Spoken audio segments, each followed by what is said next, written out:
नमस्ते। आज हम आपसे साझा करने जा रहे हैं जो योग के इच्छुक भाई बहन हैं, मित्रगण हैं, युवा हैं, जो चाहते हैं कि हमारी फॉरवर्ड बेंडिंग अच्छे से तैयार हो जाए और कम समय में हम फॉरवर्ड बेंडिंग वाले आसनों को करने लगें, जिससे हमारी टमी भी कम हो जाए, थाई भी स्ट्रांग हो जाए और बैक अच्छी फ्लेक्सिबल हो जाए।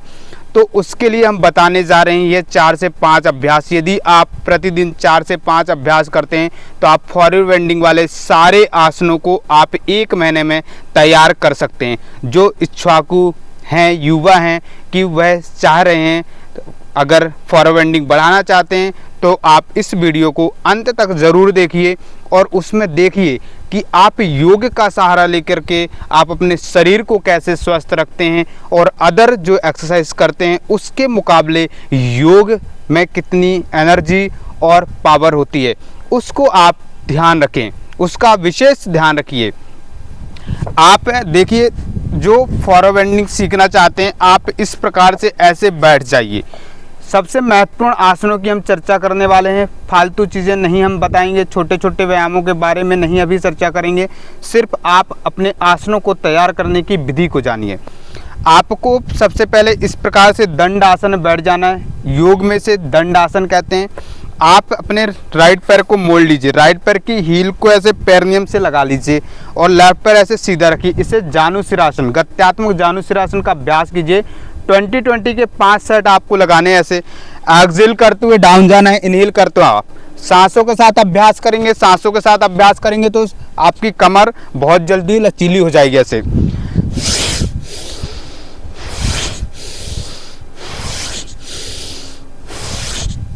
ऐसा आपको 20 का 1 सेट, इस प्रकार से 20-20 के 5 सेट करने। दूसरे पैर सेम सेट ऐसे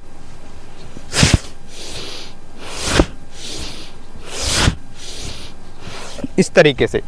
फिर आपको दूसरी स्टेप में दोनों पैर ऐसे जोड़ लीजिए। यह गत्यात्मक पश्चिम उत्तानासन। देखिए, स्टार्टिंग में आप लोग इस तरीके से जाएंगे, अपने कोई पैरों को नहीं टच कर पाते, इतना जाते हैं।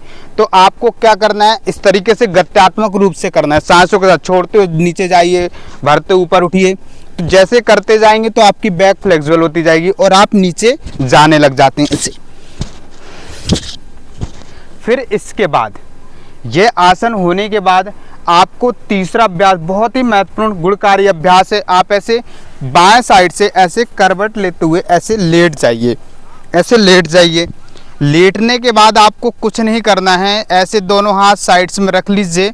गत्यात्मक हलासन पश्चिम उत्तानासन का अभ्यास कीजिए। आपकी फॉरवर्ड बेंडिंग 15 से 20 दिन में तैयार हो जाएगी। आप अच्छे आसनों को करने लगेंगे। ऐसे सांसों को भरते बैक से 1, छोड़ते हुए फ्रंट ऐसे 2 से 3 से 4 से 5 6 7 8 9 से 10। इस तरीके से आपको यह 20 का सेट लगाना है। 3 सेट आपको डेली प्रतिदिन अभ्यास करना है। बस इतना कर लीजिए। अगर यह आप कर लेते हैं, आपकी 100% आपकी फॉरवर्ड बेंडिंग कोई नहीं रोक सकता है। अब देखिए, बैक जब अच्छी फ्लेक्सिबल हो जाती है तो आप देखो कि आपको ऐसे पश्चिम उत्तानासन करना है। तो आप ऐसे अंगूठे को पकड़ लीजिए और एल्बो ऐसे खींचिए हाथों को और फोरहेड ऐसे नी पर लगा दीजिए। और फ्लैट करना है, ऐसे पंजों को लॉक कर लीजिए और फिर खींचिए ऐसे। ये तो यहाँ पर आप देखिए कि कितनी फॉरवर्ड बेंडिंग कितनी जल्दी आप तैयार कर लेते हैं। उसी प्रकार से आप अगर यहाँ बैठ करके कर लेते हैं तो आप खड़े होकर के भी अच्छे से तैयार आप कर लेंगे। तो इस बात का विशेष ध्यान रखें। आपको फॉरवर्ड बेंडिंग के लिए यह 3 से 4 आसन जो बताए गए हैं प्रतिदिन अभ्यास करें। इनमें हमने रिसर्च की है। फॉरवर्ड बेंडिंग बढ़ाने के लिए हमारे बिगनर जो योग साधक थे उन्होंने कहा, सर मुझे फॉरवर्ड बेंडिंग बढ़ानी है जो कम समय में अच्छे से बैक बेंडिंग को बढ़ा सकूं, फॉरवर्ड बेंडिंग को। तो आप उन अच्छे आसनों को आप बताइए जिन्हें हम डेली अभ्यास कर सकें और अच्छे रिजल्ट्स ले सकें। तो हमने इन आसनों को उनको दिया और उनको लाभ मिला, इसीलिए हमने आज आपके सामने यह चीज़ें रखी कि आप लोग भी चाहते हैं कि हमारा शरीर अच्छा हो जाए, बलिष्ठ हो, बलवान हो, लचीला हो और हम ऊर्जावान हों।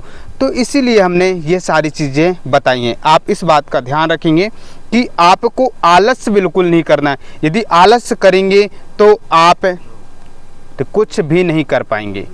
कहते हैं, एक 4 लाइन आपको मैं सुनाता हूँ आलस वाले व्यक्तियों के लिए, जो लोग आलस करते हैं। कहते हैं कि मन आलस खूब भरे हो, दोष पाँव को देते हो, सूरज सागर लांग गया फिर भी तुम लेटे हो, फिर भी तुम लेटे हो। यह समय की बिक्री एक दिन तुमको खूब खलेगी, यह समय की बिक्री एक दिन तुमको खूब खलेगी, एक दिन तुमको यह ले डूबेगी, तुम्हारा अस्तित्व ही खत्म कर देगी। यह आलस नहीं करना जीवन में, आलस से बिल्कुल नहीं करना। हम युवा हैं, युवाओं जैसे रहना चाहिए, युवाओं जैसा हमारे पास ओज रहना चाहिए, तेज रहना चाहिए, ऊर्जा रहनी चाहिए। ऐसे हमें जीवन को यापन करना। उसके लिए आपको फिजिकल वर्कआउट बहुत ज़्यादा जरूरी है, करना चाहिए। गलत हैबिट्स में नहीं पड़ना है, ड्रग्स नहीं लेना, किसी प्रकार का नशा पत्ती ये चीज़ें नहीं करनी है। हम युवा हैं, हम भारतीय हैं, हम इंसान हैं, हम मानव हैं, हमारे लिए यह चीज़ें बिल्कुल नहीं बनी हैं। आप अच्छा भोजन कीजिए, अच्छी चीज़ें ग्रहण कीजिए, अच्छे स्वास्थ्य बनाए रखिए और अच्छा आचरण लीजिए, तभी आप खुद का, स्वयं का और देश का, अपने माता पिताओं का, अपनी समाज का, सबका विकास आप कर पाएंगे। इसलिए इस बात का विशेष ध्यान रखें, योग को अपनाएं, योग में जीवन बनाएं और स्वस्थ रहें। स्वयं भी स्वस्थ रहिए, परिवार को भी स्वस्थ रखिए, अपने बच्चों को भी स्वस्थ रखिए, अपनी फैमिली को भी स्वस्थ रखिए। योग में बहुत ही शक्ति है, बस आप जुड़िए, सही दिशा पे अपनी एनर्जी को लेकर जाइए, लगाइए। आज के लिए इतना ही, धन्यवाद।